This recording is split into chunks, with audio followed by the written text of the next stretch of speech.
এবার 24 ঘন্টা মিলবে সূর্যের আলো, রাত হবে দিনের মতোই ঝলমলে। শুনতে অবিশ্বাস্য লাগছে, মহাকাশে বসতে চলেছে এক বিশাল আয়না। কিভাবে সম্ভব চলুন জেনে নিন। ভাবুন তো, সূর্য ডুবে যাওয়ার পরও রাতের আকাশে যদি দিনের মতো আলো থাকে। শুনতে অবিশ্বাস্য লাগলেও এমনই এক প্রকল্প নিয়ে বিশ্বজুড়ে তুমুল আলোচনা শুরু হয়েছে। মার্কিন স্টার্টআপ রিফ্লেক্ট অরবিটালকে মহাকাশে একটি বিশাল আয়না পাঠানোর অনুমতি দিয়েছে যুক্তরাষ্ট্রের ফেডারেল কমিউনিকেশনস কমিশন। কিন্তু এই প্রকল্পের উদ্দেশ্য কি? সত্যিই কি পৃথিবীতে 24 ঘন্টা সূর্যের আলো থাকবে? আর কেনই বা বিজ্ঞানীদের একাংশ এর বিরোধিতা করছেন? চলুন বিস্তারিত জেনে নিই। রিফ্লেক্ট অরবিটাল হলো ক্যালিফোর্নিয়ার একটি স্টার্টআপ সংস্থা।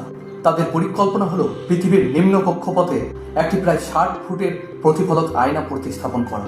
এই আয়নাটি এয়ারডেন্ডেল-1 নামে একটি মহাকাশযানের মাধ্যমে পৃথিবীর কক্ষপথে পাঠানো হবে।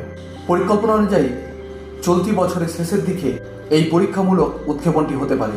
আয়নাটি সূর্যের আলোকে প্রতিফলিত করে পৃথিবীর একটি নির্দিষ্ট অঞ্চলে অতিরিক্ত আলো পৌঁছে দেবে। শুরুতে এটি প্রায় 3 মাইল ব্যাসের একটি এলাকাকে আলোকিত করতে পারবে। তবে এর অর্থ এই নয় যে পুরো পৃথিবীতেই আর রাত থাকবে না বা 24 ঘন্টায় দিন হয়ে যাবে। আলো কেবলমাত্র নির্দিষ্ট স্থান এবং নির্দিষ্ট সময়ের জন্য ব্যবহার করার পরিকল্পনা রয়েছে। সংস্থার দাবি, এই প্রযুক্তির মাধ্যমে বিভিন্ন গুরুত্বপূর্ণ ক্ষেত্রে এর সুবিধা পাওয়া যাবে। যেমন সূর্যাস্তের পরও সৌর বিদ্যুৎ কেন্দ্রগুলি কিছু সময় অতিরিক্ত বিদ্যুৎ উৎপাদন করতে পারবে। দুর্যোগ বা উদ্ধার কার্যে রাতের বেলায় দিনের মতো আলো পাওয়া যাবে।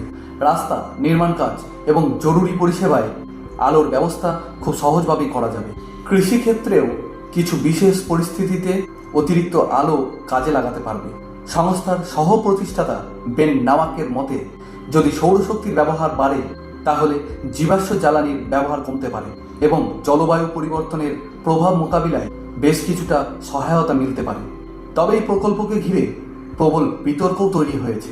মহাকাশ বিজ্ঞানী, জ্যোতির্বিজ্ঞানী এবং বন্যপ্রাণী বিশেষজ্ঞদের একাংশের আশঙ্কা, রাতের আকাশে আলোক দূষণ বেড়ে যেতে পারে। টেলিস্কোপ দিয়ে মহাকাশ পর্যবেক্ষণ বাধাগ্রস্ত হতে পারে। মানুষ, প্রাণী এবং উদ্ভিদের দিনরাতের জৈবিক প্রক্রিয়ায় বাধাপ্রাপ্ত হতে পারে। পরিযায়ী পাখি, বন্যপ্রাণী এবং ফুল ফোটার মতো প্রাকৃতিক প্রক্রিয়াও ব্যাহত হতে পারে। এই পরীক্ষামূলক মিশন সফল হলে ভবিষ্যতে আরও অনেক আয়না মহাকাশে পাঠানোর পরিকল্পনা রয়েছে।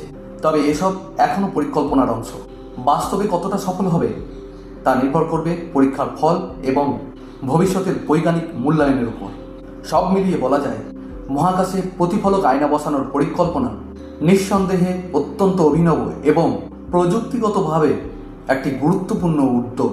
তাই এই প্রকল্প ভবিষ্যতের মানবজাতির জন্য আশীর্বাদ হবে নাকি নতুন বিতর্কের কারণ হবে তা সময়ই বলে দেবে।